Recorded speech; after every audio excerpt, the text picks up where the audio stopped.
जब सीता वनवास में गया था, तो वनवास में जाने के बाद उसका पीछे जो राज था, तो वो कहानी ये वीडियो में बताया गया है। और मतलब हम लोग का जो सनातन धर्म है, और सनातन धर्म में जुड़े हुए कुछ कहानी भी इसमें इससे बोला गया है। आप लोग वीडियो लास्ट तक देखेगा तो आप लोगों को पता चलेगा। लास्ट तक जुड़े रहे, वीडियो देखिए। अगर वीडियो अच्छे लगे तो मेरा चैनल को लाइक करें, कमेंट करें, सब्सक्राइब जरूर करना भाई। सब्सक्राइब करेगा तो मोटिवेट होगा, और भी अच्छा अच्छा वीडियो लेकर आप लोगों के पास डिस्कस करेंगे। आप लोग वीडियो देख सकता है।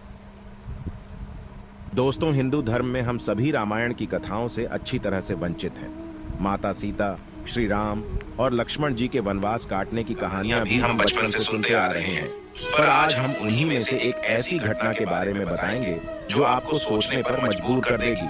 ऐसे में दोस्तों, हमारे सनातन धर्म ग्रंथों में इस बात का साफ साफ उल्लेख है कि बुरे कर्मों का फल हमेशा बुरा ही मिलता है, फिर चाहे वो इंसान हो या फिर भगवान। और यह तो आप सभी जानते ही हैं कि मर्यादा पुरुषोत्तम श्री राम ने अपनी पत्नी सीता को एक धोबी की बातों में आकर अयोध्या छोड़कर जाने को कह दिया था। लेकिन क्या आपको पता है कि एक समय माता सीता ने बहुत बड़ा पाप किया था, जिसकी सजा के रूप में उन्हें गर्भवती हालत में अपने पति से दूर रहना पड़ा था? माता सीता ने कौन सा पाप किया था, और कौन था वो धोबी जिसकी वजह से माता सीता को वन में भटकना पड़ा था? इससे जुड़ी कथा आपको हमारी आज की वीडियो में जानने को मिलेगी। इसीलिए वीडियो काफी इंटरेस्टिंग होने वाली है, इसीलिए इसे बिना स्किप किए एंड तक जरूर देखिएगा। दोस्तों, जिस कथा के बारे में मैं आपको बताने जा रही हूँ, उसका उल्लेख आपको रामायण में मिल जाएगा। दरअसल रामायण कई भाषाओं में लिखी गई है। ऐसे में अलग अलग रामायण में कई तरह की दंत कथाएं मिलती हैं, और ऐसी ही एक दंत कथा माता सीता से जुड़ी हुई है, जिसके मुताबिक त्रेता युग में मिथिला नगरी में जनक नाम के राजवंश का राज हुआ करता था। जनक राजवंश के एक ही राजा थे, राजा शेर, जो एक बार यज्ञ के लिए जमीन जोत रहे थे। उसी समय जमीन में उन्हें एक छोटी सी कन्या मिली। कन्या के सुंदर नयन नक्श को देखकर राजा बहुत खुश हुए, इसलिए उन्होंने उस कन्या को अपनी पुत्री के रूप में गोद ले लिया, और यही कन्या सीता के नाम से जानी गई। जब सीता थोड़ी बड़ी हुई तो एक दिन अपनी सहेलियों के साथ अपने महल के बगीचे में घूम रही थी। तभी अचानक उनकी नजर एक तोते के जोड़े पर पड़ी, जो देखने में बहुत ही ज्यादा खूबसूरत थे। तोते का जोड़ा एक पेड़ पर बैठकर सीता जी के बारे में ही बातें कर रहा था। उनके मुख से अपने भविष्य की चर्चा सुनकर सीता जी को बड़ा आश्चर्य हुआ। कहते हैं कि उनमें से मादा तोता बोल रही थी कि पृथ्वी पर श्री राम नाम से विख्यात एक बड़े सुंदर राजा होंगे, और उनकी महारानी का नाम जानकी होगा। श्री राम देवी जानकी के साथ कई वर्षों तक राज करेंगे। धन्य है वो जानकी देवी, और धन्य है वो प्रजा जिन्हें प्रभु श्री राम जैसे राजा मिलेंगे। एक साधारण तोते के मुख से अपने भावी पति का नाम सुनकर माता सीता अचंभित हो गई। उन्हें अपने बारे में और जानने की इच्छा जागृत हुई। इसीलिए माता सीता ने अपने महल के पहरेदारों को बोलकर दोनों पक्षियों को पकड़ लिया, और फिर दोनों को पुचकारते हुए पूछा, तुम दोनों पक्षियों को भविष्य के बारे में इतना ज्ञान कहाँ से प्राप्त हुआ? तब पक्षियों ने बताया कि इससे पहले हम ऋषि वाल्मीकि के आश्रम में रहते थे, जहाँ रोज राम और सीता के जीवन के बारे में बताया जाता है। इसलिए हमें उन दोनों के बारे में हर चीज कंठस्थ याद हो गई है। सीता जी ने जब ये सुना तो उन्होंने सोचा कि दोनों पक्षी तो बहुत ही दिव्य है, क्यों ना मैं इन्हें बहला फुसलाकर अपने जीवन से जुड़ी सारी बातें पूछूं। यही सोचकर माता सीता दोनों पक्षियों से कहती है कि तुम दोनों बहुत सुंदर हो। देखो, तुम दोनों को डरने की जरूरत नहीं है, मैं तुम्हें कोई नुकसान नहीं पहुंच जाऊंगी।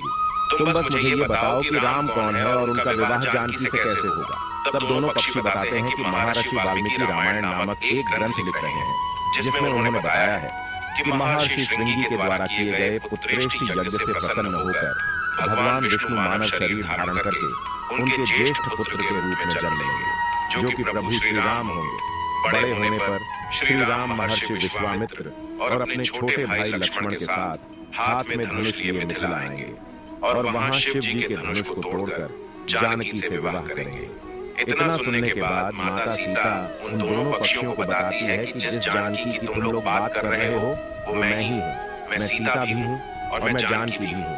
इसलिए तुम बताओ कि मेरे प्रभु श्री राम कैसे दिखते हैं। इस पर नर तोता माता सीता को बताता है कि श्री रामचंद्र का मुख कमल के समान सुंदर है, उनके नेत्र बड़े और खिले हुए हैं, उनकी नाक ऊंची और भुजाएं घुटनों तक जाती हैं, उनका गला शंख के समान है, और उनकी सुंदरता का क्या वर्णन करूं। उनके गुणों का बखान तो 100 मुख वाला भी नहीं कर सकता।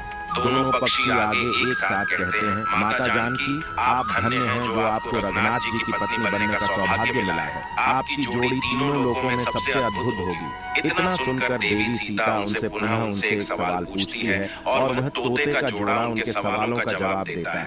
और इस तरह से देवी सीता जी सवाल पूछती जाती हैं और तोते का जोड़ा जवाब देता है। लेकिन एक समय के बाद दोनों तोतों की बात सुनकर सीता जी के मन में लालच आ गया।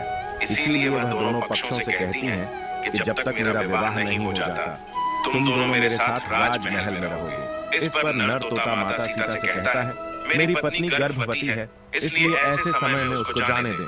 हम दोनों एक दूसरे का भी वियोग सहन नहीं कर सकते, इसलिए आप मेरी पत्नी को जाने दीजिए। लेकिन माता सीता ने नर तोते की एक भी न सुनी। इस पर मादा तोते ने माता सीता से गिड़गिड़ाते हुए कहा, मैं धर्मवती हूँ, आप मुझ पर तरस खाएं, मुझे जाने दें। मैं अपने स्थान पर जाकर बच्चे पैदा करूंगी और आप चाहेंगे तो उसके बाद मैं फिर से यहाँ आ जाऊंगी। लेकिन देवी सीता अभी भी मादा तोते को छोड़ने के लिए तैयार न थी। इस पर मादा तोते को गुस्सा आ गया और वह माता सीता को श्राप देते हुए कहती है कि जिस तरह तुमने गर्भावस्था में मेरे पति से मुझको अलग कर दिया है, वैसे ही घर व्यवस्था के दौरान तुमको भी पति वियोग सहना पड़ेगा।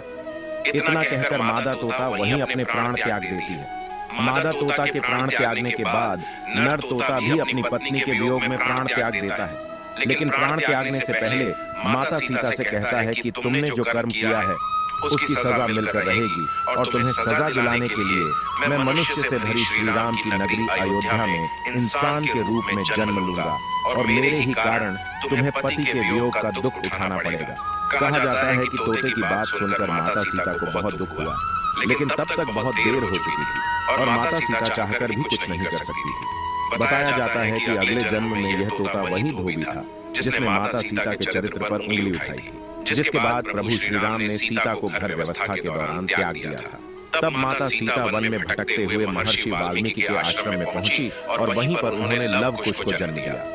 दोस्तों, देवी सीता के वियोग की एक अन्य कथा पुराण में लिखी हुई मिलती है, जिसके मुताबिक एक बार नारद जी को अभिमान हो गया कि कामदेव उनकी तपस्या और ब्रह्मचर्य को भंग नहीं कर सकते। जब उन्होंने यह बात अभिमान में अपने आराध्य देव भगवान विष्णु जी को बताई, तब विष्णु जी ने नारद के घमंड को तोड़ने के लिए एक योजना बनाई। और जब नारद मुनि जाने लगे तो उन्हें रास्ते में एक महल दिखाई दिया, जिसके अंदर की राजकुमारी को देखकर नारद जी मोहित हो गए थे। यह सब कुछ भगवान विष्णु की माया थी, लेकिन नारद जी को इसकी खबर न थी। राजकुमारी के सौंदर्य से नारद जी का तप भंग हो गया। इसीलिए नारद जी अब राजकुमारी को पाने के लिए भगवान विष्णु की शरण में पहुंच गए और उनसे कहा, हे प्रभु, आप मुझे अपना श्रीहरि का रूप दे दीजिए ताकि मेरा विवाह राजकुमारी से संपन्न हो सके। तब भगवान विष्णु ने कहा, हे नारद जी, कहीं ऐसा न हो कि आप इस रूप को लेकर बाद में पछताने लगे।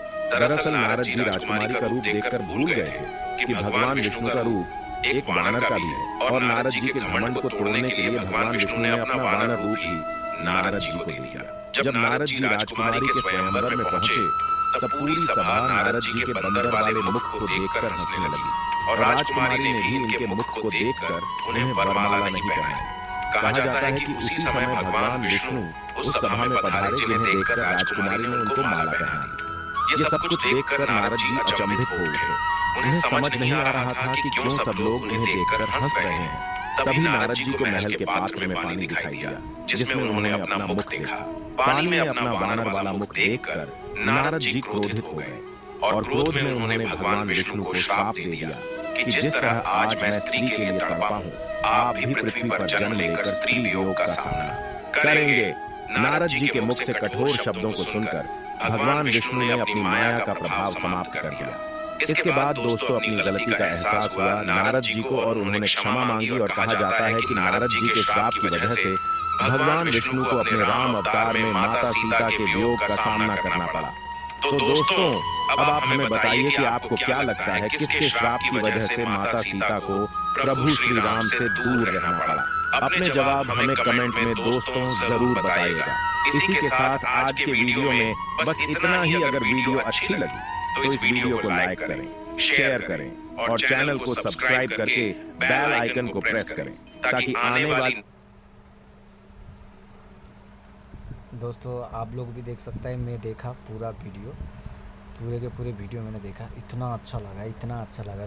वीडियो में इतना ट्विस्ट था, इतना ट्विस्ट था, पूछो मत।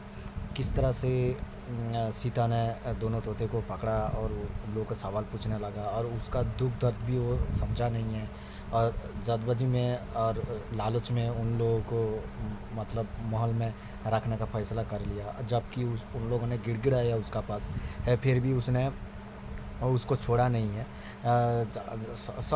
सब इंसान का अपना अपना एक फ़ैसला होता है, अपना अपना एक मतलब खुशियाँ होता है। जो खुशियाँ वो बाहर बढ़ना चाहता था, लेकिन वो उसको मतलब चार दीवार में कैद करके रखा था। तो उसका वो पसंद नहीं था, उसको बोला था कि हमको छोड़ दीजिए, और ऐसा भी उसने बोला कि हम प्रेग्नेंट है, और तो उसने फिर भी छोड़ा नहीं। जब उसको नहीं छोड़ा तो उसी दुख का मारे वो उसने साथ दे दिया, और साथ देने के बाद तो सीता का भी यही हाल हुआ।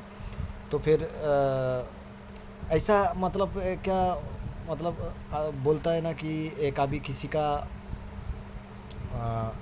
कष्ट देख के खुद ऐसा ना करे कि सामने वाला इंसान को सामने वाला इंसान का मन में कुछ दुख हो जाए। ऐसा नहीं है। अगर उसका दुख बांट नहीं सकते तो कम से कम मदद तो कर सकता है। अगर मदद नहीं कर सकते तो ठीक है, साइड हो जाइए, लेकिन ऐसा कुछ मत कीजिए कि उसका कष्ट पहुंच सके। ऐसा नहीं है, वो पहले से ही कष्ट में है।